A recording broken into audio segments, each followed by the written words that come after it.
दोस्तों, गौतम बुद्ध कहते हैं कि 7 ऐसी बातें जो हमें किसी के साथ भी साझा नहीं करनी चाहिए, चाहे वो कितना भी सगा क्यों ना हो। तो चलिए जानते हैं ऐसी कौन सी वो 7 बातें हैं। इससे पहले कि आप इस कहानी में खोए, हमारे वीडियो को लाइक जरूर करें। एक गांव में गोलू नाम का एक नौजवान लड़का रहता था। जैसा उसका नाम था वैसा ही उसका स्वभाव भी था, एकदम भोला। वो ज्यादा दिमाग नहीं लगाता था। जैसा उसके घर वाले और लोग उसे बोल देते वैसा ही वो कर देता, और जो उसे लगता बिना सोचे समझे लोगों के सामने वही बोल देता। गोलू के घर की आर्थिक स्थिति काफी अच्छी थी। उसके पिता के पास खेती करने के लिए पर्याप्त जमीन थी, जिसमें अच्छी खासी फसल हो जाती थी। गोलू के माता पिता काफी दयालु स्वभाव के व्यक्ति थे, लेकिन लोग उनके इस दयालु स्वभाव का गलत फायदा उठाते थे। गांव के लोग अक्सर अपनी मजबूरी सुनाकर उनसे अनाज और पैसे उधार मांग लेते, लेकिन लौटाते समय आनाकानी करते और तरह तरह के बहाने बनाते। गोलू के माता पिता भी अपने शांत और दयालु स्वभाव की वजह से लोगों पर अपना उधार वापस लेने के लिए दबाव नहीं डालते थे। इस तरीके से दोस्तों, रिश्तेदारों और गांव वालों के बीच उनके बहुत से पैसे उधार के रूप में फंस चुके थे। इसके बावजूद अब भी अगर उनके पास कोई अपनी मजबूरी सुनाकर रोने लग जाता तो वो उसे भी धन या पैसे उधार देकर उसकी मदद कर देते। शायद अपने माता पिता की वजह से ही गोलू का स्वभाव भी इतना भोला था। इसी बीच गोलू के माता पिता बड़े धूमधाम से भोलों की शादी भी कर देते हैं, लेकिन गोलू की पत्नी स्वभाव से थोड़ी तेज और नाज नखरे वाली थी। इसीलिए वो अपनी मनमर्जी के खर्चे करती और अपनी बातों से घर वालों को दबा कर रखती। लेकिन गोलू अपनी पत्नी से बहुत प्रेम करता था। वो उसकी हर इच्छा पूरी करता और उसे अपनी सारी बातें साझा करता। इसी तरीके से कुछ साल बीत गए, लेकिन one दिन अचानक गोलू के पिता की तबीयत खराब हो गई। उन्हें गांव के वैद्य के पास ले जाया गया, लेकिन गांव के वैद्य को उनकी बीमारी का पता नहीं चल पाया। तो फिर उन्हें नगर के बड़े बेटे के पास ले जाया गया, जहां जाकर उन्हें पता चला कि गोलू के पिता के शरीर में कर के रोग की शुरुआत हो चुकी है। वैद्य ने गोलू की मां को बताया कि वैसे तो इस रोग का कोई इलाज नहीं है, लेकिन क्योंकि अभी रोग की शुरुआत ही है, इसीलिए अगर सही उपचार किया जाए तो संभावना है कि रोगी को बचाया जा सकता है। लेकिन इस उपचार में समय और धन दोनों की बड़ी मात्रा में जरूरत है। गोलू और गोलू के पिता को वैद्य के पास छोड़कर उसकी मां धन की व्यवस्था करने के लिए गांव वापस आ जाती है, और वह उन सभी लोगों के घर जाती है जिन्होंने पैसे उधार दे रखे थे। उनमें से कुछ लोग तो पैसा वापस कर देते हैं, लेकिन ज्यादातर लोग यहाँ वहां के बहाने बनाकर बात को टाल देते हैं। इसीलिए गोलू की मांग गांव के सेठ से ब्याज में पैसे लेकर शहर वापस चली आती हैं और अपने पति का इलाज शुरू करवाती है। लेकिन इलाज बहुत ही महंगा था और लंबा चल रहा था। इसीलिए साहूकार से और ज्यादा पैसे उधार लेने की बजाय गोलू और उसकी मां ने अपने कुछ खेत बेचने का निश्चय किया, और उन्होंने अपने कुछ खेत गांव के सेठ को बेच भी दिए। लेकिन इतना लंबा इलाज करवाने के बावजूद भी गोलू के पिता की तबीयत ठीक होने का नाम नहीं ले रही थी। उनके इलाज के खर्चों की वजह से लगातार गोलू के मां के गहने और उनके खेत बिकते चले गए। अब तो उनके पास नाम मात्र के ही खेत शेष रह गई थी, लेकिन दूसरी तरफ गोलू के पिता की तबीयत दिनों दिन और भी खराब होती जा रही थी। one दिन जब गोलू बाजार से कुछ सामान लेकर जी के घर पहुंचा तो उसने देखा कि उसकी मां उसके पिता का सिर अपनी गोद में रखकर जोर जोर से रो रही है। गोलू के पिता इस दुनिया को छोड़कर जा चुके थे। उसके पिता की मौत के बाद उसकी मां भी बहुत उदास और दुखी रहने लगी थी। साथ ही उनके परिवार में गरीबी का पहाड़ टूट पड़ा था, क्योंकि जो थोड़े बहुत खेत बचे भी थे उन्हें गोलू सही तरीके से संभाल नहीं पा रहा था। अब तक घर और खेत की सारी जिम्मेदारी उसके पिता ही संभाला करते थे, इसीलिए किसी भी काम को ठीक से नहीं कर पा रहा था। गोलू की पत्नी, जिसे मनमर्जी खर्चा करने की आदत थी, अब उसके फिजूल खर्चे भी बंद हो चुके थे। इसीलिए अब वो अपनी सास और गोलू से कुछ नहीं थी। घर में रोज छोटी छोटी बातों पर झगड़ा कर लेती, लेकिन गोलू और उसकी मां चुपचाप उसकी बातें सुन लेती। गोलू अपने साधारण स्वभाव की वजह से अपनी सारी कमजोरियों, पिछली गलतियों और सारी बेवकूफियों के बारे में अपनी पत्नी को बता देता। बाद में पत्नी उसकी इन्हीं बेवकूफियों के बारे में बोल बोलकर उसे ताने मारती, और कई बार तो अपने मायके वालों के सामने उसे जलील भी करती। गोलू को लगता था कि अगर वो अपने दोस्तों और रिश्तेदारों से अपनी मजबूरी और दुख के बारे में बात करेगा तो लोगों से उसे सहानुभूति और मदद मिलेगी। लेकिन लोग उसकी मजबूरी सुनकर उसके सामने तो उसे विचारक कहते, लेकिन बाद में उसका मजाक उड़ाते कि कैसा बेवकूफ इंसान है, इसका बाप ही बेवकूफ था और यह भी बेवकूफ है। हम इसकी मदद कैसे कर दें? ये लल्लू इंसान हमारे पैसे वापस कैसे करेगा? इसी तरह से लोग उसकी पीठ पीछे उसके बारे में तरह तरह की बातें करती और उसका मजाक बनाते हैं। लोग गोलू और उसकी माँ के सामने अच्छी अच्छी सलाह तो देते, लेकिन कोई भी असलियत में उसकी मदद करने के लिए सामने नहीं आता था। ऐसे ही one दिन अचानक रात में गोलू की माँ के सीने में दर्द उठा और वो भी भगवान को प्यारी हो गई। इस घटना के बाद से गोलू बहुत ही उदास और परेशान रहने लगा। काम तो वह पहले से ही ठीक से नहीं कर पाता था, लेकिन अपनी माँ के जाने के बाद अब वो घर में ही उदास और दुखी होकर बड़ा रहता था। इस बात पर उसकी पत्नी उसी दिन भर ताने मारती और पड़ोसियों से उसकी बुराई करती। वह कहती जैसे इसके माँ बाप ने कम में और डरपोक थे, वैसा ही ये भी है। जब गोलू को पड़ोसियों के मुंह से अपनी पत्नी के द्वारा की गई उसकी बुराई के बारे में पता चलता तो उसे बहुत गुस्सा आता और गुस्से में वे भी अपनी पत्नी की पड़ोसियों से बुवाई कर देता। उनकी इस आदत की वजह से पड़ोसी अपने सामने गोलू और उसकी पत्नी का मजाक बनाते हैं और उन दोनों की एक दूसरे से चुगली भी करते, जिसकी वजह से गोलू और उसकी पत्नी के बीच झगड़े होने शुरू हो गए। one दिन झगड़े के दौरान उसकी पत्नी घर छोड़कर अपने मायके चली गई और यह धमकी दे गई कि अब वे कभी वापस नहीं आएगी। पत्नी के जाने के बाद गोलू और भी अकेला पड़ गया और वो पूरे दिन दुखी होकर अपने भाग्य को कोसता रहता। कई बार तो उसे विचार आता कि अब आत्महत्या ही कर लेता हूं, लेकिन फिर वह कुछ सोचकर रुक जाता। कुछ समय पहले तक जो लोग गोलू को अपना दोस्त, रिश्तेदार और पड़ोसी बताकर मीठी मीठी बातें करते और उसके पिता से सहायता मांगते थे, आज वही लोग गोलू का मजाक उड़ाते और उसे पागल कहते। अंदर से दुखी और पूरी तरह से टूट चुका गोलू बस किसी तरह से अपना जीवन काट रहा था। लेकिन one दिन गोलू के गांव में एक बहुत ही प्रसिद्ध महात्मा आते हैं। जब गोलू को उन महात्मा के बारे में पता चलता है तो वह सीधे उनके पास जाता है और उनके चरणों में गिरकर रोने लगता है।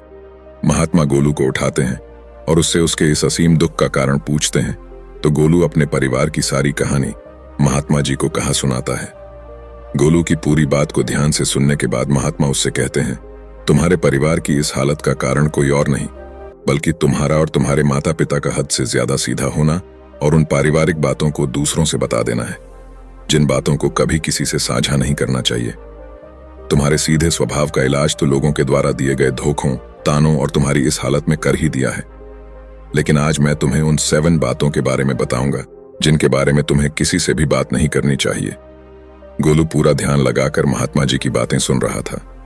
महात्मा जी ने कहना शुरू किया, पहली बात जो तुम्हें किसी से नहीं बतानी वो है, तुम्हारे दुख और मजबूरी ज्यादातर लोगों के जीवन में छोटा सा दुख और मजबूरी आई नहीं कि वो इसका ढिंढोरा पीटना शुरू कर देते हैं। लेकिन क्या दूसरों को अपना दुख और मजबूरी बताने से हमें उस दुख से छुटकारा मिल जाता है? नहीं, बिल्कुल नहीं, बल्कि ऐसा करने से हम लोगों की नजरों में एक कमजोर और मजबूर व्यक्ति साबित हो जाते हैं। ज्यादातर लोग मदद तो करते नहीं, लेकिन हमारी पीठ पीछे हमारे इस मजबूरी का उपहास जरूर उठाते हैं। जरा सोचो, दूसरों से अपनी मजबूरी बताने का क्या कारण हो सकता है? या तो अपनी मजबूरी बताकर सामने वाले की सहानुभूति हासिल करना चाहते हैं या फिर उससे किसी प्रकार की आर्थिक मदद चाहते हैं। लेकिन अगर किसी ने तुम्हारी मदद कर भी दी तो फिर वो बदले में तुमसे इससे भी बड़ी मदद की उम्मीद रखेगा, और अगर तुम उसकी मदद नहीं कर पाए तो फिर वो मन ही मन तुम्हें अपना दुश्मन मानने लगेगा। और अगर गलती से भी तुमने अपनी मजबूरी अपने दुश्मन को बता दी तो वह तुम्हारी इस मजबूरी का गलत फायदा भी उठा सकता है, क्योंकि वह समझ जाएगा कि इस समय तुम कमजोर और मजबूर हो और तुमसे बदला लेने का यही सही समय है। इसीलिए अपने दुख और मजबूरी किसी के भी साथ साझा मत करो और लोगों के स्वभाव को पढ़ना सीखो, क्योंकि अगर तुमने लोगों के स्वभाव और नियत को गहराई से समझना सीख लिया तो तुम खुद को बहुत सी मुसीबतों से बचा सकते हो।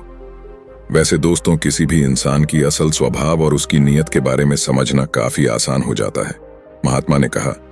दूसरी बात जो तुम्हें लोगों से साझा नहीं करनी वो है अपनी अतीत की गलतियां और भविष्य की योजनाएं। अतीत में जो भी गलतियां हमसे हो चुकी है, फिर चाहे वो हमारी बेवकूफी की वजह से हुई हो या फिर हमने जानबूझकर की हो, उन्हें किसी दूसरे व्यक्ति को नहीं बताना चाहिए, क्योंकि बताने से अतीत की गलतियां तो ठीक नहीं की जा सकती, लेकिन ऐसा करके हम लोगों की नजरों में उपहास का पात्र जरूर बन जाते हैं। हमारी अतीत की गलतियां पता चलने के बाद लोग हमें शक की नजर से देखना शुरू कर देते हैं और लोगों को हम पर भरोसा भी कम हो जाता है, और कई मौकों पर तो लोग हम पर भरोसा करना ही छोड़ देते हैं। भले ही अब हम वो इंसान ना रहे हो जो उस समय थे जब हमने वो गलती की थी, लेकिन लोग फिर भी हमें हमारी उस अतीत की गलती के साथ ही जोड़कर देखेंगे और ये एक चीज समाज में हमारी छवि को खराब करती है और एक भरोसेमंद व्यक्ति का दर्जा हमसे छीन लेती है। दूसरी तरफ हमें अपने भविष्य की योजनाएं भी लोगों को नहीं बतानी चाहिए, क्योंकि ऐसा करने के दो बड़े नुकसान हैं। पहला, हर व्यक्ति के अंदर कहीं ना कहीं खुद को दूसरों से श्रेष्ठ साबित करनी और अपनी तारीफ सुनने की चाहत होती है, और ये चाहत उनके अंदर बैठे अहं की वजह से होती है। तो लगभग हर व्यक्ति ही अपने अंदर के इस अहम की पूर्ति के लिए बड़े बड़े लक्ष्य बनाता है और फिर उन लक्ष्यों की पूर्ति के लिए योजनाएं। लेकिन जब वही व्यक्ति अपने लक्ष्य और योजनाएं लोगों को बताने लगता है, तो उसके बड़े बड़े लक्ष्य और योजनाओं के बारे में सुनकर लोग उसकी तारीफ करने लगते हैं, और अपनी इस झूठी तारीफ को सुनकर व्यक्ति के अहम को ठंडक मिलती है। वो हम जो उसे ऊर्जा दे रहा था, अपने लक्ष्य की पूर्ति के लिए, वो अब ठंडा पड़ने लगता है, जिससे आप व्यक्ति के अंदर अपने लक्ष्य के प्रति वो जज्बा नहीं रह जाता जो काम की शुरुआत में था, और इस बात की संभावना कई गुना बढ़ जाती है कि व्यक्ति अपने उस काम को बीच में ही छोड़ दें और उसका वो लक्ष्य कभी पूरा ही ना हो। इसीलिए हमेशा काम पूरा होने के बाद ही लोगों को उसके बारे में बताना चाहिए, और वैसे भी उन लोगों को अपनी योजनाओं के बारे में बताने का कोई मतलब नहीं जो हमारी उस योजना का हिस्सा ही नहीं है। समय से पहले अपनी योजनाओं के बारे में बताने का दूसरा नुकसान यह भी है कि लोग हमारी उस योजना को पूरा ही नहीं होने देंगे, क्योंकि कोई भी नहीं चाहता कि दूसरा व्यक्ति उससे आगे निकल जाए। इसलिए जब लोगों को तुम्हारे लक्ष्य और योजनाओं के बारे में पता चलेगा, तो वो तुम्हें पीछे खींचने की कोशिश करेंगे।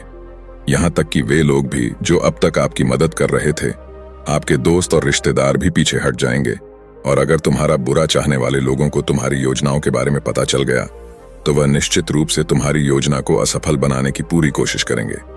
इसलिए अपनी अतीत की गलतियां हो और भविष्य की योजनाओं को हमेशा गुप्त रखना चाहिए। महात्मा ने कहा, तीसरी बात जो तुम्हें किसी से नहीं बतानी वो है अपने घर की बातें।